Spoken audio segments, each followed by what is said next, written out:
It is a beautiful Saturday morning in South Florida. It's about 72 degrees outside. There's not a cloud in that baby blue sky.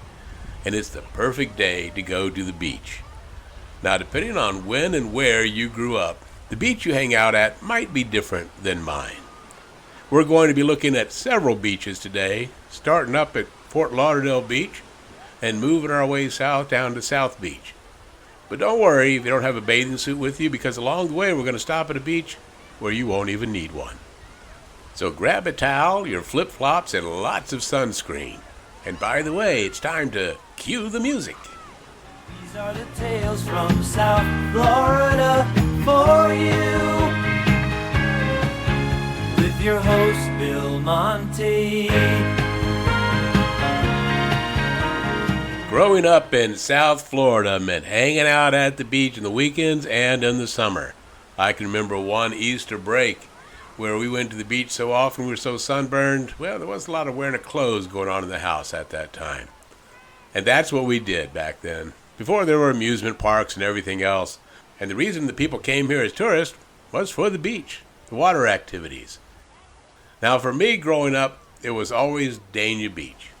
I'm not sure why my father picked that one, and I went into a lot of detail about that in the episode called Growing Up in South Florida, so I'm not going to repeat a lot of that there. If you want to hear more about Dania Beach and some other places like the Everglades and Andytown, you might want to take a listen to Growing Up in South Florida.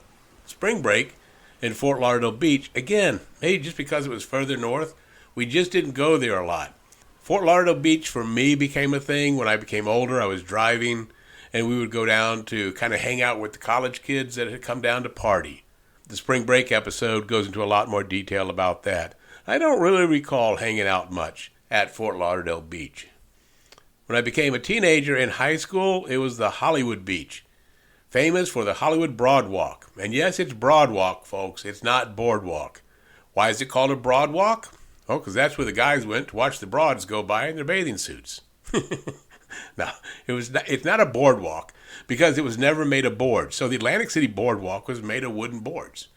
This was a broadwalk. I believe it was always concrete, but Joseph Young, the founder of Hollywood, who we'll be discussing in a future episode, wanted it called a broadwalk. It was a very wide stretch of cement for walking along the beach. There would be shops on the left-hand side if you were walking towards the north, and then the ocean would be on the right-hand side.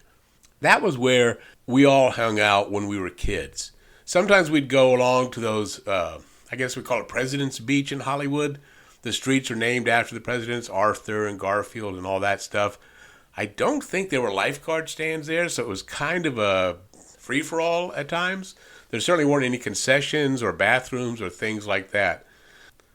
All the snowbirds and Canadians came to Hollywood Beach. So we didn't go there a lot as kids during that time in the winter, but in the summertime, again in high school, we would go to Hollywood Beach quite a lot. Why? Because you could get pizza, you could get soda, you could get some food. There were arcades down there you could go into. And it was just the place to hang out. I remember when we first moved here, there actually, along Hollywood Beach, I want to say there was a saltwater pool. I vaguely remember going as a child there. Funny thing, having a saltwater pool across the walk from the ocean, which is a really big saltwater pool. And then there were the trampolines. I know a lot of people in Hollywood remember those trampolines. I don't remember ever going to them. I think maybe we saw them when we'd go down there, but I don't remember ever jumping on them or partaking in them. And I don't remember exactly when they all went away. If you're listening and you can remember that, just go ahead and jump on over to our website, talesfromsouthflorida.com. There's a section where you can just hit a little button and you can leave me a message and tell me your memories of Hollywood Beach, the trampolines, the saltwater pool, and all that. Just look for the banner that says, leave me a message. Click on that. You go right to the Speak Pipe tool.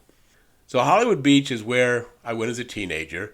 Dania Beach when I was much younger. And then when I got a little bit older and was doing scuba diving, we would go there too.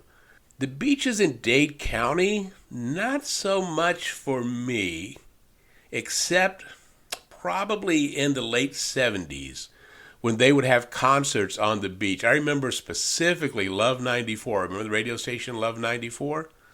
So they would have some jazz concerts on the beach. I do remember going down there, and was that South Beach? Was it even called South Beach at the time?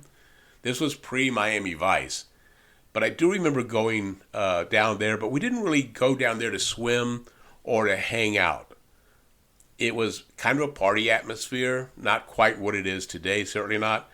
It was still where older, retired people from the Northeast were living in kind of broken down hotels.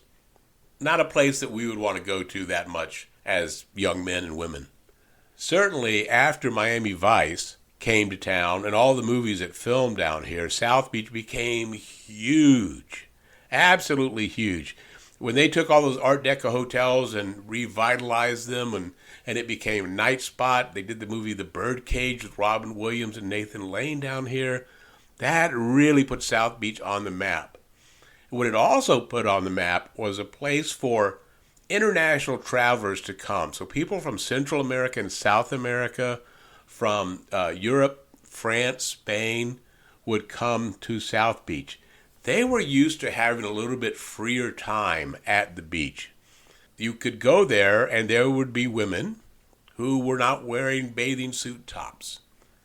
That was scandalous at the time, but it kind of became the norm. However, there was not one beach in South Florida that was completely clothing optional. That was until 1991. We're going to go a little bit north of South Beach now, up around the area of Bal Harbor, Sunny Isles, and all that, to Haulover Beach. Haulover Beach, I've always kind of wondered what the name stands for. Why is it called Haulover Beach Inlet? So I did a little research. There's a couple of explanations for why it is called that. It was originally called Baker's Haulover Cut.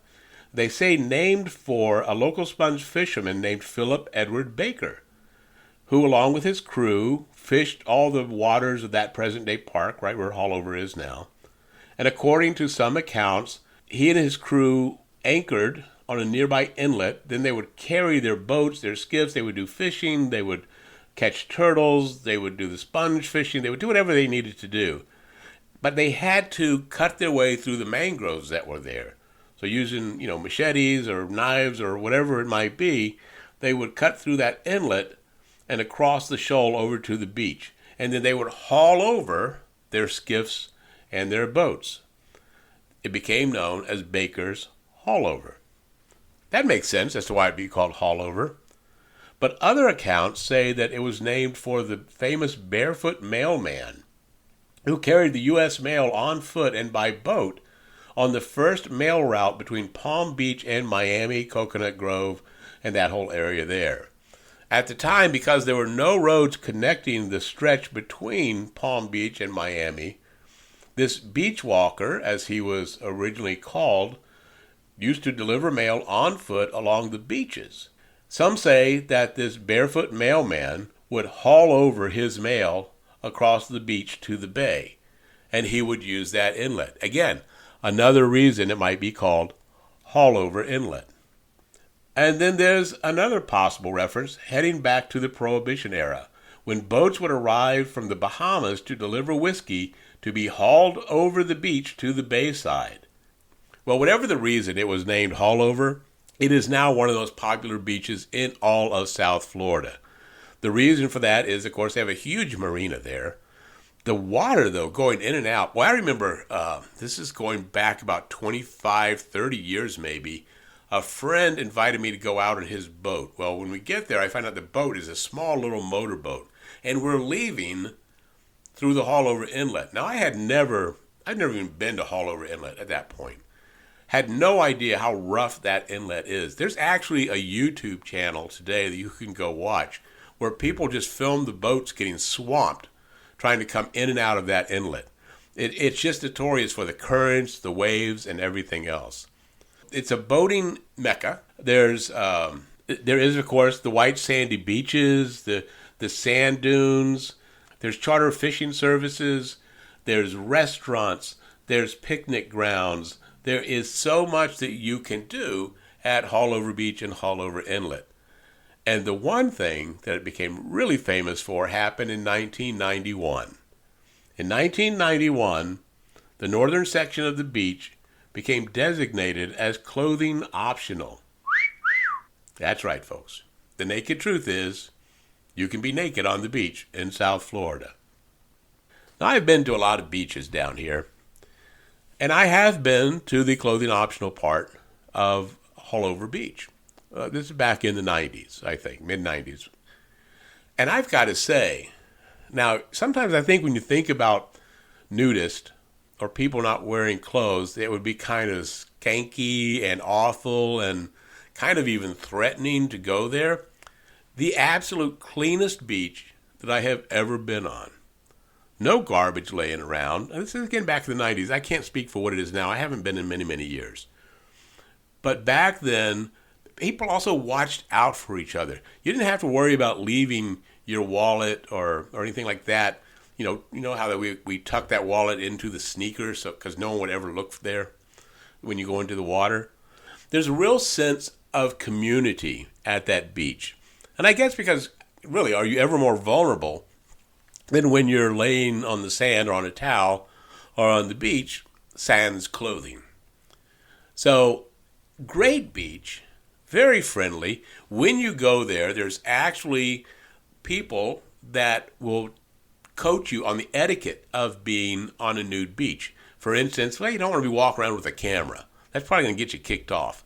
You certainly don't want to be ogling anybody. If you're a male, and let's say there might be a moment of excitement for you, well, you should probably cover up until that passes, so to speak.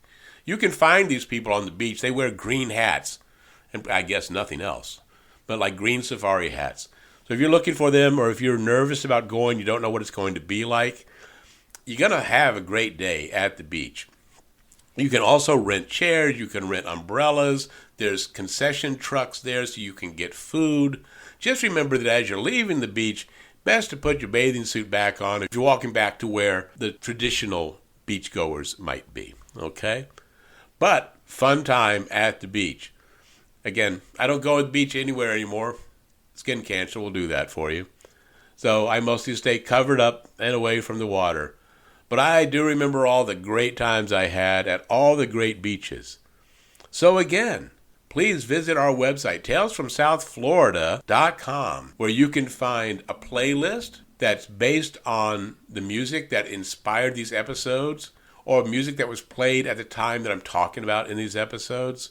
You can leave me a voicemail about your memories of South Florida, or just leave me a comment about the show. Or if you have an idea for a future episode, I'd love to hear it. Easy to do. All you have to do is just click on that green banner in the Contact Us section. It'll take you to another page where you just hit record. You got 90 seconds to tell me your story. Easy as that. And if you're so inclined, there's also a section where you can support the show. Certainly it's not required, but if you feel that you would like to support the show or our mascot, Norman, you can see a great picture of Norman on the website, talesfromsouthflorida.com. Just go ahead and click on that. Very much appreciated. Support starts as low as $3. My friends, I hope you enjoyed this episode, that you will be sure to contact me with your thoughts and memories of the beaches of South Florida, that you'll visit the website, talesfromsouthflorida.com. You'll remember to like, share, comment, and subscribe. And above all, until we talk again, please remember, be safe and be kind. These are the tales from South Florida for you, with your host, Bill Monty.